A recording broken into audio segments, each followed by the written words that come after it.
NPS और UPS को खत्म करके uniform hybrid model of old pension scheme should be revived. अब जब हमने 30 अप्रैल को माननीय आयोग के सामने ये बात कही कि मैं एनपीएस और यूपीएस को लेकर के अपना व्यापक दृष्टिकोण रखना चाहता हूं और मैं पावर पॉइंट प्रेजेंटेशन दिखाना चाहता हूं, तो उन्होंने कहा देखिए सीधी सी एक बात है, कमेटी बनी, कमेटी ने कुछ नया फैसला दिया, उसके आधार पर यूनिफाइड पेंशन स्कीम आई। आप ये बताइए कि क्या बदलाव करके क्या नया स्थापित किया जा सकता है।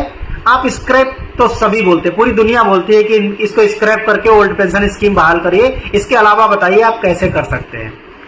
तो हमने वहां पर एक हाइब्रिड मॉडल रखा है, ये पूरा उसी मॉडल का ब्लूप्रिंट है। ये आप इस पर देखेंगे, मैंने लिखा भी है, old pension scheme should be restored in hybrid model. हमने उसको कैसे करने की कोशिश की है, हमने एनपीएस और यूपीएस को मिला दिया है। हमने ये कहा है कि सिस्टम को स्क्रैप ना करे सरकार तो भी ओल्ड पेंशन स्कीम बहाल हो सकती है, हमने वो तरीका बताया है। हमने कहा है कि हमारा जीपीएफ का पैसा दूसरी जगह जाता था, आप एनपीएस में डालते रहिए, लेकिन एनपीएस में सरकारी अंशदान अलग चलने दीजिए और हमारा अंशदान अलग चलने दीजिए। हमारा अंशदान अगर अलग रहेगा और हमारे अंशदान पर मिनिमम जीपीएफ के बराबर रिटर्न की गारंटी दीजिए, जिसे हमने मार्स कहा है, minimum assured return guarantee, Mars हमने कहा है। और उसका हमने हवाला भी दिया है सीएजी की, जो एनपीएस की रिपोर्ट थी 2020 की। सीएजी की रिपोर्ट साफ साफ कहती है कि एनपीएस में कर्मचारी के अंशदान पर निश्चित ब्याज की गारंटी होनी चाहिए। हमने उसी पॉइंट को वहां से लेकर के आए हैं और हमने ये कहा है कि हमारे अंशदान पर कम से कम जीपीएफ के बराबर इंटरेस्ट की गारंटी होनी चाहिए। हमारा वाला अंशदान, उस पर कैपिंग नहीं होनी चाहिए। हम चाहे 10% कटवाएं, हम चाहे 20 कटवाएं, 30 कटवाएं, 40 कटवाएं, जितना भी कटवाएं, अगर हमारे वाले अंशदान पर निश्चित ब्याज की गारंटी कर दी जाएगी तो कर्मचारी खुद ब खुद ज्यादा पैसा कटवाने लग जाएगा और मार्केट की लिक्विडिटी बढ़ जाएगी कम से कम 2 से 3 गुना तक। जेसीएम ने तो कह दिया हम तो हूबहू ओपीएस लेंगे, बस काम खत्म। हम 10 साल से लड़ाई लड़ रहे हैं, कितने लोग रिटायर हो गए हैं। अभी महाराष्ट्र में रिवाइज्ड एनपीएस आ गया, उन्होंने एनपीएस को रिवाइज्ड कर दिया और ये कहा कि हम 20 साल की नौकरी करने के बाद 50% पेंशन देंगे। ये बात उन्होंने कह दी रिवाइज्ड पेंशन में, लेकिन कर्मचारी ने जितना भी डिडक्शन करवाया है 10% के रूप में वो वापस नहीं करेंगे, कोई लमसम अमाउंट नहीं देंगे। अब वहां के कर्मचारी राजी हुए या नहीं हुए ये तो मुझे नहीं पता है, लेकिन ये कैसी ओपीएस है भाई? ये तो कोई ओपीएस नहीं है। आपकी जिंदगी भर की कमाई सरकार छीन ले, ये तो कोई ओपीएस नहीं हुई, ये तो कोई पेंशन नहीं हुई। हाँ, ये अच्छा कदम है कि उन्होंने 20 साल की नौकरी पर 50% पेंशन की गारंटी दी, ये एक अच्छा कदम है। तो ये हमने मॉडल दिया है। तीसरा हमारा उसमें ये डिमांड है कि हमारा चाहे रिटायरमेंट हो, चाहे वॉलंटरी रिटायरमेंट हो, चाहे कंपलसरी रिटायरमेंट हो, चाहे हम नौकरी छोड़ दे और चाहे हमको टर्मिनेट कर दिया जाए, हमारा वाला हिस्सा जीपीएफ की तरह निकाल करके दे दो। सो सिंपल है, हमारा पैसा जीपीएफ बन गया, बिना नाम रखे ही वो जीपीएफ बन जाएगा, बिना स्क्रैप करे जीपीएफ बन जाएगा। और ये कोई बहुत बड़ी बात नहीं है। अगर बैंक से आप 1 लाख रुपए का भी लोन लो, सबसे छोटा सा छोटा लोन लो, किसी भी बैंक से लो, तो बिना निश्चित ब्याज के कोई बैंक क्या लोन हमें देती है? तो वही बैंकें हमसे हर महीने 12 से 14 हजार करोड़ रुपए ले रही है एनपीएस के माध्यम से, तो हमें निश्चित ब्याज क्यों नहीं दे रही है? ये तो सीधा सा सवाल है। तो इस पर माननीय आयोग ने बड़े ध्यान से सुना है और उसको नोट किया है। मानना ना मानना तो वो सरकार का काम है, वो तो आगे देखा जाएगा, लेकिन इंपॉर्टेंट ये है कि ये चीज डिस्कस हुई वहां पर। तो ये हमने मॉडल दिया है। दूसरा हमने ये कहा है कि एनपीएस से जो पैसा कटता है सरकार का 14%, अब तो सरकार ने उसको 18.5% करने की बात कह दी, वो चाहे यूनिफाइड पेंशन स्कीम के माध्यम से कही हो और चाहे एनपीएस में, क्योंकि यूनिफाइड पेंशन स्कीम को कंटिन्यू करने का कोई जरूरत ही नहीं है। अगर किसी को यूनिफाइड पेंशन स्कीम लेना है तो सरकार सीधे ये बोले कि जिस दिन वो रिटायर हो रहा है, चाहे वॉलंटरी रिटायर हो रहा हो, चाहे कंपलसरी रिटायर हो रहा हो, चाहे सुपर एनुएशन रिटायर हो रहा हो, जिस दिन वो रिटायर हो रहा है तो आप उसकी कैलकुलेशन 10 + 18.5 के हिसाब से कर दो। कर्मचारी का तो पहले भी 10% जा रहा था, आज भी 10% जा रहा है, तो उसको तो बदलने की जरूरत ही नहीं थी। तो आपने यूनिफाइड पेंशन स्कीम को mid service, during the service endorse करने की जरूरत ही नहीं है। वो तो ऑटोमेटिकली इंडोर्स हो जाएगा अगर आप चाहोगे तो रिटायरमेंट पर। तो ये बात भी उनको समझ में आई है कि ये तो कैलकुलेशन बेस्ड है, तो there is no need of unified pension scheme, उसकी कोई जरूरत है नहीं। अब मुझे लग रहा है जो ऑल इंडिया सर्विसेज के लिए जो ड्राफ्ट आया है 22 अप्रैल को, इसी वजह से उन्होंने इसमें यूनिफाइड पेंशन स्कीम के विकल्प की कोई चर्चा नहीं की है। तो मैं तो ये कहूंगा कि ओल्ड पेंशन स्कीम की बहाली के लिए इस गजट में एक खास बात है, और वो ये है कि यूनिफाइड पेंशन स्कीम का कोई जिक्र नहीं है। ये एक सुरेश जोशी जी है, वो पूछ रहे 18 साल वाले को सेम ओपीएस क्यों नहीं।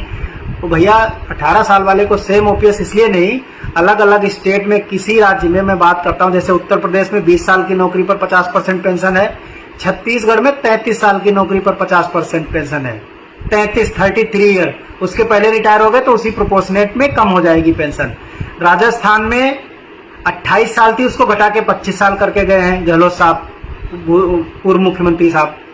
तो अलग अलग राज्यों में अलग अलग सर्विस लेंथ चाहिए होती है फुल पेंशन के लिए। सेंट्रल गवर्नमेंट में भी किसी जमाने में 30 साल थी, फिर उसको घटा करके 20 साल किया गया, फिर उसको 10 ही साल कर दिया गया। तो 20 साल एक यूनिफॉर्म व्यवस्था है। ऐसा नहीं हो सकता कि सरकार को सेवाओं की कोई गारंटी ना दो और वो पेंशन की गारंटी दे दे।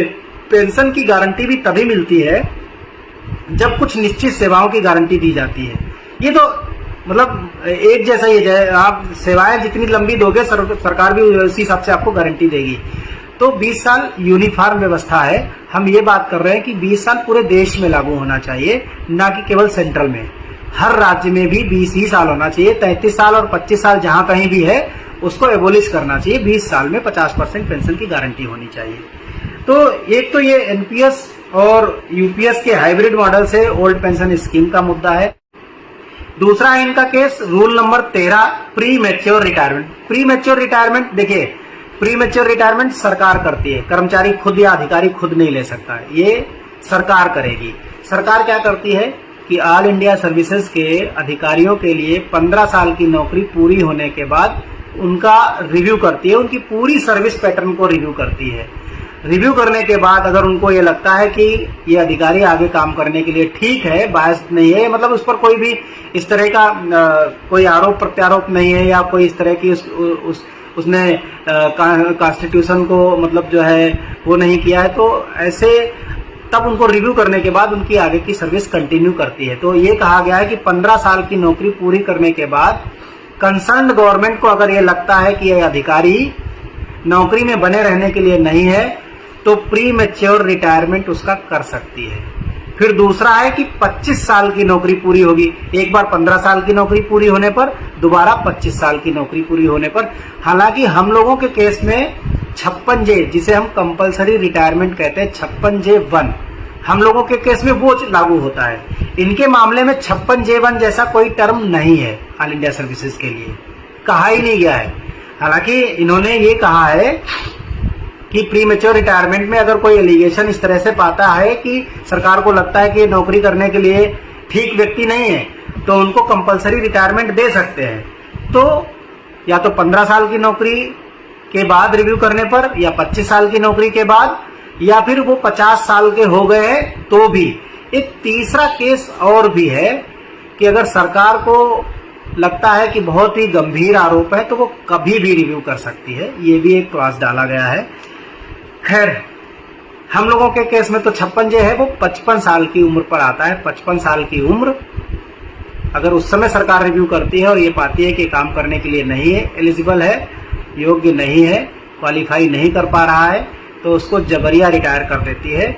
और अगर पेनाल्टी का केस नहीं है, मतलब अगर उस पर कोई पेनाल्टी नहीं लगी है, तो रिटायरमेंट के सारे बेनिफिट देती है, नहीं तो बेनिफिट्स रोक देती है। ये सरकार का तरीका है। तो यहाँ पर ये तो अगर देखा जाए तो इनके केस में 15 ही साल की नौकरी में रिव्यू का पैटर्न है, जबकि हमारे यहाँ 15 साल की नौकरी के बाद रिव्यू नहीं है, बल्कि 55 साल की उम्र पर रिव्यू का पैटर्न है। रूल नंबर 14 जिसे कहा गया है रेजिग्नेशन। अब देखिए, ये समझिए कि अगर सेंट्रल सिविल सर्विसेज का कोई भी अधिकारी या कोई भी कर्मचारी या कोई भी शिक्षक 20 साल की नौकरी पूरी करने से पहले केवल रेजिग्नेशन केस होगा, केवल रेजिग्नेशन। अगर आपने 19 साल 10 महीने की नौकरी करने के बाद आप जाना चाहते हैं तो आपको कोई रिटायरमेंट बेनिफिट्स नहीं मिलेंगे। रिटायरमेंट बेनिफिट्स का मतलब आप समझिए, एक तो वॉलंटरी रिटायरमेंट केस नहीं बना तो आपका केस बना रेजिग्नेशन, और रेजिग्नेशन जब आप करेंगे तो ना आपको ग्रेच्युटी मिलेगी, ना आपको लीव इनकैशमेंट मिलेगा, ना आपको बीमा का पैसा वापस मिलेगा। आपको केवल जो आपने कंट्रीब्यूट किया है और जो सरकार ने पैसा डाला है, यानी कि एनपीएस में जो कंट्रीब्यूशन इकट्ठा हुआ है, उस कंट्रीब्यूशन में से कुछ अमाउंट मिलेगा और बाकी सरकार रख लेगी तब तक जब तक कि आप सुपरएनुएशन की डेट पर नहीं आ जाते। ये भेदभाव है। जबकि इनके केस में क्या है कि रेजिग्नेशन, इसका मतलब आप समझे कि भाई जो व्यक्ति, जो अधिकारी अगर 15 साल की नौकरी करने के बाद गवर्नमेंट उसको रिटायर कर रही है तो भी दे देगी बेनिफिट, लेकिन हमें तो 20 साल की सर्विस कंपलसरी करनी ही करनी है।